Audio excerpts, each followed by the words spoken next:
केशव पंजाब से। महाराज जी आपके चरणों में कोटि कोटि प्रणाम। राधा वल्लभ श्री हरिवंश। महाराज जी मेरा मन कभी भी एक निर्णय पर प्रेरित नहीं हो पा रहा।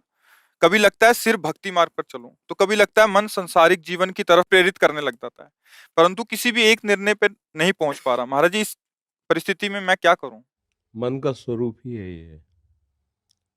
कबहू मन रंग तुरंग चढ़े, कबहू मन सोच करे धन का, कबहू मन नारी प्यारी लगे, कबहू मन त्याग चले बन का। ये इसका स्वरूप है, इसका स्वभाव ऐसा। इसके स्वभाव को जो मार दे तो वही महात्मा है। अपने निश्चय पर डट जाए वही महात्मा है। नहीं तो सबको फिसला घूम रहा है। कभी भगवान अच्छे लगते हैं, कभी संसार अच्छा लगता है, कभी पाप अच्छा लगता है, कभी पुण्य अच्छा लगता है। यही तो मन की चाल है। इसकी इस चाल को जो रोक दे वही भगवान का भक्त कहा जाता है। इसी की चाल से हमें बार बार जन्म मरण प्राप्त होता है। जितनी जेलें भरी है ना, इसी की चाल से तो भरी है ना। इस मन ने कहा इसको छेड़ दो, छेड़ दिया जीवन। मन ने कहा कि इसको हमें स्वीकार करना है, इसे सुख लेना है। उसको लगा कि हमारे सुख में बाधा, उसको मार दिया। आजीवन जेल में सड़ रहा है, यहाँ भी सड़ रहा है, नरक भी भोगेगा। जितने भयानक रोग हैं, जितने भयानक दंड है, ये सब मन के मनोरंजन से ही तो है ना। इसी मन को जो मार दे वही महात्मा है। आपका ही मन ऐसा नहीं, सबका मन ऐसा है। ऐसा सबके मन की दशा, क्योंकि आप केवल अपने मन को देख रहे हैं। बकाया जब भगवान में चित्त को जोड़ते हैं वो सबके मन को देखते हैं। सबका मन बिल्कुल सेम टू सेम। अंतर अगर मिलेगा तो कोई भगवान का भजन करके अपने मन को थोड़ा रोक रोक के आगे बढ़ा रहा है, कोई भगवान से विमुख होकर बिल्कुल गिरता चला जा रहा है। वो क्या है, सबका मन ऐसा है। और इसी की गति को जो रोक दे, सा वही मनः कृष्ण पदारविंदयो, अपने मन को भगवान के चरणों में वही महात्मा हो गया, वही सिद्ध हो गया, वही सर्वशक्तिमान हो गया, वही सुखी हो गया। मन हमारा जहां लगता है तो इसका स्वरूप है तदाकार करना। इसकी आदत है, ये जिसमें लगता है वही बन जाता है। जैसे समोसा चटनी, तो मन ही समोसा और चटनी दोनों बनकर रसेंद्री में स्वाद भी ले आएगा, है नहीं कुछ। वो सामने बढ़िया गरम गरम समोसा, गरम गरम खाओ, कितना स्वाद है। अब वो एकदम संकल्प है, मुझे अभी भोगना है, मुझे अभी चाहिए। मैं बस इसका काम यही, ये तुरंत वही बन जाएगा जो चाहेगा, यही बन जाएगा कोई भी भोग। और भोग के संयोग के पहले ही तुम्हें सुख का स्वाद कराएगा ऐसा। अब आप पागल हो जाएंगे उस सुख के लिए, बस वो ले जाके दुख में डाल देगा। इसका यही, इसकी चाल को जो समझ जाए वही विद्वान है, इसकी चाल को रोक दे वही बलवान है, और इसको रोक कर भगवान में लगा दे वही महात्मा है। इसलिए नाम जप करो, नाम जप से बल आता है और सत्संग से विवेक आता है। दोनों की जरूरत है। जैसे हम जान गए कि हमें यहाँ पैर नहीं रखना, अब हमको इतनी ताकत होनी चाहिए कि हम अपने पैर को रोक के इधर बढ़ावें। तो ताकत मिलेगी नाम जप से, और ज्ञान मिलेगा सत्संग से, क्या करना चाहिए क्या नहीं करना चाहिए। तो दोनों बातें हमारे जीवन में यदि हो, नाम जप हो और सत्संग हो, तो हम मन पर विजय प्राप्त, केवल मन पर ही विजय प्राप्त करना है। बहादुर वो नहीं है जो पूरे संसार पर विजय प्राप्त कर लेता है। उसको भी कहीं ना कहीं देखा गया बहुत ही गिरा हुआ स्तर। जो संसार पर विजय प्राप्त कर लेता है वो एक छोटे से विषय के लिए गिरा हुआ कहीं दिखाई देता है, लेकिन जो मन पर विजय प्राप्त कर लेता है सबसे बड़ा बलवान वो है। पर मन पर विजय प्राप्त करना बड़ा कठिन होता है, क्योंकि हम मन को सपोर्ट करते चले आए हैं। हमें लगता है मन हमें सपोर्ट कर रहा है, हमें सुख दे रहा है। बस इसी भ्रम के कारण हम मन की अधीनता स्वीकार किए। अगर मन को अधीन करना है तो पहले ये मानना होगा कि मन आज तक सुख नहीं दे पाया, ये फंसाता ही रहा है। सच्ची मानिए, जरा से 2 मिनट के कृत्य के लिए पूरे जीवन जेल की सजा। कितने ऐसे भरे पड़े दृश्य, 2 मिनट मनोरंजन, 2 मिनट, और उसका परिणाम आजीवन या फांसी। कितने भयानक भयानक। तो इसकी चाल को तो रोकना ही पड़ेगा। ऐसा नहीं है जो चाहे कर सको, आप नहीं कर सकोगे, क्योंकि स्वतंत्रता उतनी ही है जितना पुण्य है तुम्हारा। जिस दिन पुण्य खत्म होंगे तो जरा सी बात में फंस जाओगे और पिट जाओगे, बड़े लंबे चले जाओगे। आपको लगेगा अपराध तो ऐसा नहीं, लेकिन वो पूर्व का है, सब जुड़ गया। पुण्य बचाते रहते हैं। जैसे आपके पुण्य हैं, कोई भयानक पाप हुआ तो अगर पुण्य उससे बड़ा है तो आपको सपोर्ट कर देगा, तो आपको लगेगा बच गए। कोई दंड नहीं मिला और वो क्रिया भी हो गई, बच नहीं गए, पुण्य नहीं बचा, पुण्य नष्ट हुआ, पाप सुरक्षित बना हुआ, उसने कवच की तरह तुम्हें बचा लिया, लेकिन वो नष्ट नहीं हुआ। वो जब प्रहार करेगा तब फिर ढेर हो जाओगे। नहीं तो पाप करते ही अशांति, दुख और भय विषाद घेर लेता है, पर अगर तुम्हें नहीं हो रहा तो तुम्हारे पुण्य नष्ट हो रहे हैं। इसलिए अगर भजन हो रहा है तो सीधे पहले पाप को नष्ट करेगा। तुम्हारे हृदय में जलन होगी, जहां गलत सोचेगा मन, तुम्हारा हृदय जलने लगे कि यार नहीं, अब हम ऐसा नहीं करेंगे, ग्लानि पैदा हो जाएगी, सोई आगे निकल जाओगे। तो नाम जप करो, सत्संग सुनते रहो। आशुतोष जी बरेली से। महाराज जी, आपके चरणों में कोटि कोटि दंडवत प्रणाम। महाराज जी, श्री जी ने इस शरीर एवं शरीर संबंधियों के पालन पोषण हेतु व्यापार की सेवा प्रदान कर रखी है। महाराज जी, मेरा प्रश्न यह है कि जब व्यापार में मंदा होता है तो मन ज्यादा एकाग्र होकर नाम कीर्तन एवं वाणी पाठ गायन में लगता है। इसके विपरीत जब व्यापार में तेजी होती है तब मन एकाग्र नहीं हो पाता एवं नाम कीर्तन एवं वाणी पाठ का गायन अच्छे से नहीं हो पाता। महाराज जी, क्या ये मन की ठगी है? क्या है कि अभी भजन प्रभु को अपना मान के नहीं हो रहा है, अनुकूलता की प्राप्ति के लिए भजन हो रहा है। पर अच्छा है, अच्छा है, ये किसी भी एन केन प्रकारेण भगवान से जुड़ जाना मंगल का हेतु है। अगर अनुकूलता मिले तब तो और भजन होना चाहिए ना। अगर व्यापार ठप हो रहा है तो भजन में विक्षेप पड़े तो बात समझ में आवे। अनुकूलता और व्यापार बढ़ रहा है तो भजन और बढ़ना चाहिए, बड़ी कृपा हो रही, हम उन्नति को प्राप्त हो रहे हैं, पर आप तो विपरीत चल रहे हो। जैसे जिस समय व्यापार की अधिकता होती है तो जिस समय वाणी पाठ या कीर्तन के लिए बैठते हैं तो दिमाग में बार बार वही आता है कि हाँ ये काम है, ये ऑर्डर जाना है, ये चीज़ें होनी हैं, तो उसमें विक्षेप पड़ता है फिर। उसको विक्षेप मत मानो, उसे सेवा मान लो, सेवा मान लो। तो व्यापार से जो भी संपत्ति आएगी, परिवार का पोषण होता है, ठाकुर सेवा होती है, और व्यापार भी भगवान का है, उसे प्रभु मानने लगोगे तो विक्षेप खत्म होगा। और जहां विक्षेप खत्म होना प्रारंभ हुआ तो जिस वस्तु का चिंतन करो, जिस व्यक्ति का, वो भी तो प्रभु ही बने हुए हैं। आना तो हमको इसी पद्धति में है, प्रभु के सिवा यहाँ कुछ नहीं है। अज्ञान के कारण हमें भास रहा है, तो हमें ये अन्य वस्तु, अन्य पदार्थ, अन्य व्यक्ति, अन्य भाव, ये तब तक त्याज्य है जब तक हम इनको भगवत भाव में नहीं ला पाते। और जिस दिन हम इनको भगवत भाव में ले आए तो वासुदेवा सर्वम। सदन जी मांस काट के बेच रहे हैं और सिद्ध महापुरुष हैं, क्योंकि हर समय नाम जप करते हैं, भगवान के चिंतन में रहते हैं।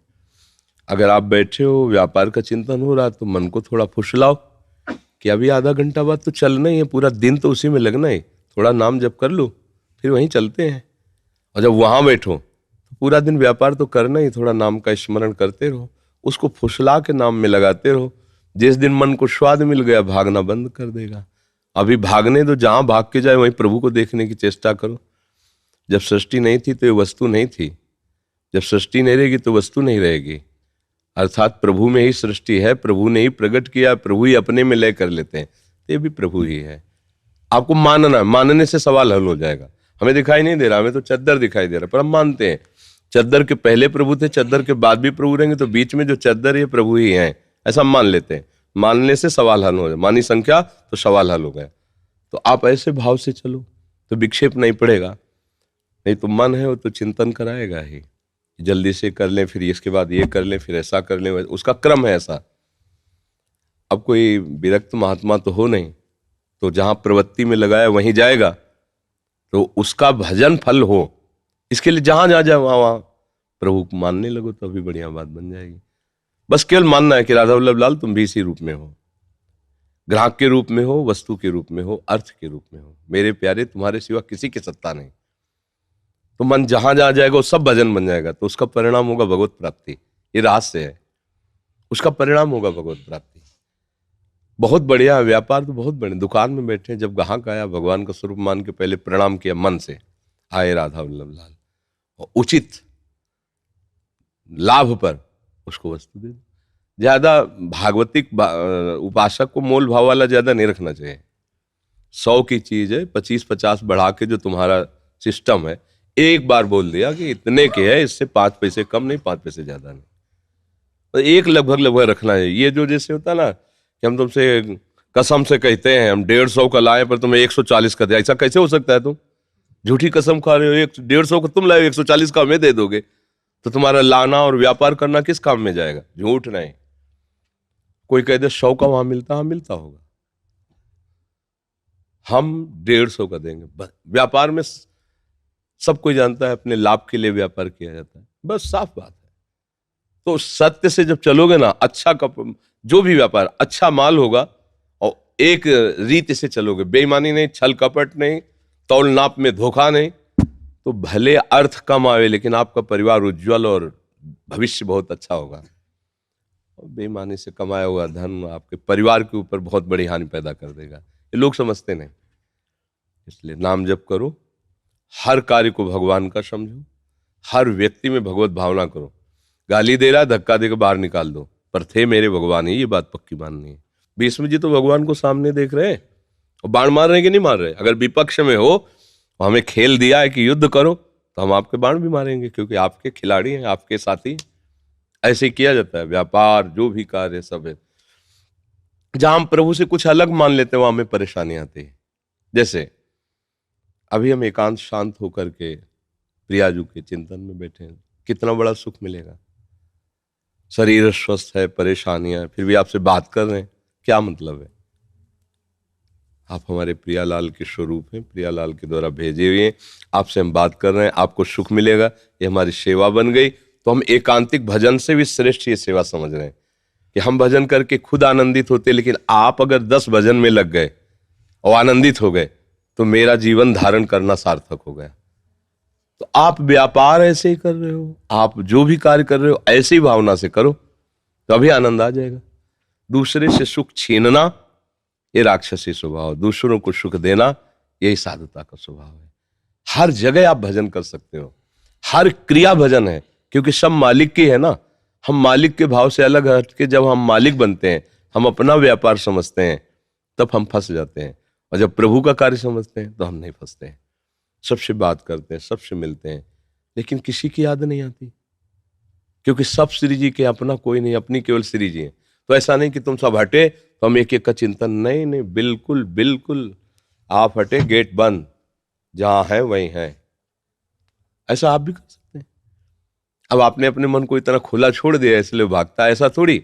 अभी दरवाजा बंद, आप निकल गए, दोबारा स्मृति नहीं आएगी। अगर हम करना चाहें तो आएगी, अन्यथा नहीं आएगी। उसको समय ही नहीं, ठीक ठिकाने पे बिल्कुल वैसे, चाहे आंख खुली हो या आंख बंद हो, बिल्कुल सीधे लक्ष्य पे। अभ्यास होता है ना, जिनका गोली चलाने का अभ्यास ऐसे मार देंगे, और अपने तो लगा ही नहीं सकते, कभी चलाया नहीं, कभी पकड़े ली, तो कैसे हो सकता है? ऐसे भजन का अभ्यास भरी बाजार में सबके बीच में एकदम जो एकांत गुफा में हो सकता है वो वहां भी हो सकता है। अगर अभ्यास किया है तो भरी बाजार में शोरगुल में भी वो अपने आराध्य देव के चिंतन में तन्मय है। तो आप अभ्यास करो और सब सेवा को भगवान का समझो। उड़ीसा से समंतना जी जी। हरिवंश। महाराज जी, हम आपका सत्संग सुनते हैं और अपने जीवन में धारण करने का भी प्रयास करते हैं। महाराज जी, ऐसा क्या करें कि आपके सत्संग का प्रभाव 24 घंटे बना रहे हमारे मन और बुद्धि पर? बीच में फिर से चले जाता है, फिर उस संसार में उलझ जाते हैं। देखो, जब हमारा खान पान सही होगा, हमारा संग सही होगा, हमारा देखना सुनना सही होगा, तो सत्संग का रंग हर समय चढ़ा रहेगा। सत्संग का रंग जो हमने स्वीकार किया, जहां हम किसी व्यक्ति के संग में आए, किसी खाद्य पदार्थ के संग में आए, किसी दृश्य के संग में आए, तो हट गया, दूसरा रंग चढ़ गया। अगर ये दूसरा रंग न चढ़े तो सत्संग बना रहे। सत्संग तभी बना रहेगा जब असत संग का त्याग हो। अब असत क्रियाएं, असत चेष्टा, असत्य संबंध, असत्य भाषण, असत्य श्रवण, तो सत्संग थोड़ी देर सुना, थोड़ी देर चिंतन किया, फिर असत में लग गए, तो कैसे रंग चढ़ेगा? सत्संग का मतलब है सत्य संग। सत्य कौन है? प्रभु श्री हरि है, प्रियाजू है। हर समय उनका नाम जप करना, उनकी लीला गायन करना, उनकी सेवा में रहना, उनके ध्यान में रहना, उनके होके रहना, इसी का नाम सत्संग है। किसी और को अपना मानना, भोगों में सुख बुद्धि रखना, खान पान मनमानी करना, टीवी टेलीविजन दुनिया के सब नाटक सिनेमा देखना, गंदी बातें देखना, गंदे लोगों का संग करना, इसी को असत्संग कहते हैं। असत्संग त्यागो तो सत्संग में स्थिति बनी रहेगी। अब जितना आप असत त्यागी होंगे उतना ही सत्य को ग्रहण करेंगे। सत्य को हम विचार कर असत्य में लगे, फिर बात कैसे बनेगी? जब मैं जॉब पे जाती हूँ ना, तो घर में तो ठीक रहता है, लेकिन जॉब में तो मुझे बहुत सारे लोग से मिलना पड़ता है ना। खाना पीना मैं ठीक करती हूँ, बाहर भी नहीं खाती, खुद ही खाती हूँ पसंद। देखो हमारी भी जॉब है, आप लोग हो ना, हमारी भी तो जॉब है। आपकी जैसा स्थिति तो नहीं है ना। नहीं तो अपने को बनाना पड़ेगा। जब जिस मार्ग में, अब कोई कहते हम तो दौड़ नहीं सकते पर आर्मी में चलना चाहते हैं, तो आर्मी में 10 किलोमीटर एक साथ में दौड़ना होगा। इतनी लंबाई हो, इतनी चौड़ाई हो, इतनी उछली, ऐसे ही भगवत प्राप्ति करनी है तो आपको हमारे जैसा अभ्यास करना होगा। आप कह दो अभ्यास नहीं, आशीर्वाद दे दो, तो ये आशीर्वाद में सेव संतरा दिए जाते हैं, बर्फी पेड़ा दिए जाते हैं, ये आशीर्वाद में तो नहीं हो सकता। अगर आशीर्वाद से होता तो ऐसे करुणा में संत महात्मा हुए हैं कि तुम्हें कुछ करना ही नहीं पड़ता, वो आशीर्वाद से काम बना देते। तुम्हें जितना माता पिता प्यार नहीं करते उससे अनंत गुना प्यार संतों के हृदय में होता है। वो संसारिक नहीं जानते, क्योंकि वो स्वार्थ में जीते हैं, शरीर संबंधी में वो अपनी ममता रखते हैं। वो क्या जाने कि निष्काम धर्म कोई है और उनकी प्रीति हम पर बिना किसी हेतु के, बिना किसी संबंध के, संसार इसका परिचय नहीं जानता। अगर आशीर्वाद से काम बनता तो सच्ची कहते, तुम्हें यही नहीं कहते कि तुम नाम जप करो, जाओ, तुम्हें कोई छू नहीं सकता, जाओ तुम भगवान की प्राप्ति। पर ऐसा भगवान ने भी नहीं कहा। उन्होंने कहा है कि अनन्यस चिंतयन्तो माम, उन्होंने भी कहा मेरा चिंतन अनन्य करो तब बात बनेगी। तो इसका मतलब ये काम आशीर्वाद से नहीं, इसको आप करना पड़ेगा। महाराज जी कह रहे हैं कि फिर लोगों से कैसे मिलेंगे? हम वही तो समझा रहे हैं कि लोग है ही नहीं ना, मेरे प्रभु ही सब लोगों में है। जब तक ये भावना नहीं करोगी तब तक कह, अच्छा कुछ लोगों को कहना कि हम जैसे दुष्ट स्वभाव वाले, उनमें भगवत भाव कैसे करें? अगर भगवत भाव करेंगे तो हमारे साथ गलत कर सकते हैं, तो अभी जाने नहीं। सारा खेल भाव का है। जब आप भगवत भाव कर लोगे तो इसकी ताकत नहीं कि वो सोच सके तुम्हारी तरफ गलत। सारा खेल भाव का है। अभी उस भाव में हो नहीं, तो मुझे लगता है कि अगर हम इससे कटु व्यवहार नहीं करेंगे, गलत व्यवहार नहीं करें, तो ये आदमी तो ढील पा करके हमको परेशान कर सकता है। नहीं, बाहर से आप ऐसे हो, अंदर से हे प्रभु आप ही हो, तो वास्तविक वो आप ही है। वो ऐसा उसको जला देंगे को कदम नहीं रखेगा आपकी तरफ। ये भाव है, ये कोई खिलवाड़ नहीं है। महाराज उसी समय तो ये भाव नहीं आता है, लेकिन वो लोग जब जाता है ना तभी इसे भाव आता है, क्यों इतना गलत काम किया उसके साथ, इसे नहीं करनी चाहिए थी। काम करने के बाद आती है। हाँ, पर अभ्यास में भी कमी है ना। अभ्यास में तो अब बाण छूट गया और गलत निशाने पे लग गया, और फिर हम तो बहुत बात तो वो है कि जब लक्ष्य पे लगे, व्यक्ति सामने आया कि हमारा भाव आ जाए, मेरे राधा वल्लभ लाल। अब व्यवहार जैसा करना, देखो अगर चोर रूप से भगवान आए हैं तो हम आरती पूजा नहीं करेंगे। पहले कह रहे हैं रोग रूप से भगवान आए हैं तो औषधि रूप से पूजा होती है। अगर भक्त रूप से भगवान आए हैं तो हम सात्विक पूजा करेंगे।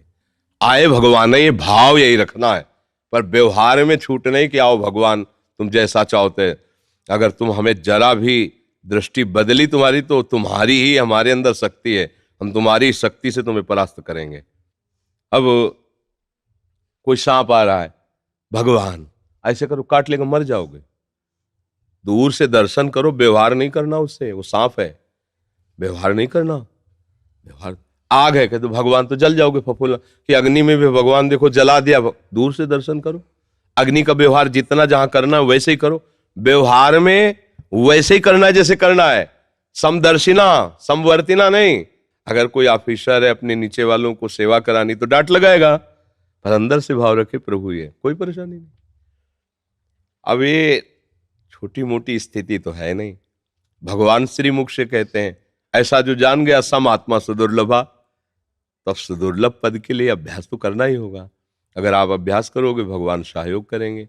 कम से कम इतना हो गया कि बाद में याद आने लगा, तो अभ्यास और बढ़ाओ, वर्तमान में याद करने लगो। क्रिया होने के बाद क्या, क्रिया के पहले याद करने लगो कि जिससे मैं बर्ताव कर रहा हूं वो मेरे प्रभु ही हैं। अब अभ्यास करो, नाम जप करो, सत्संग सुनती रहो।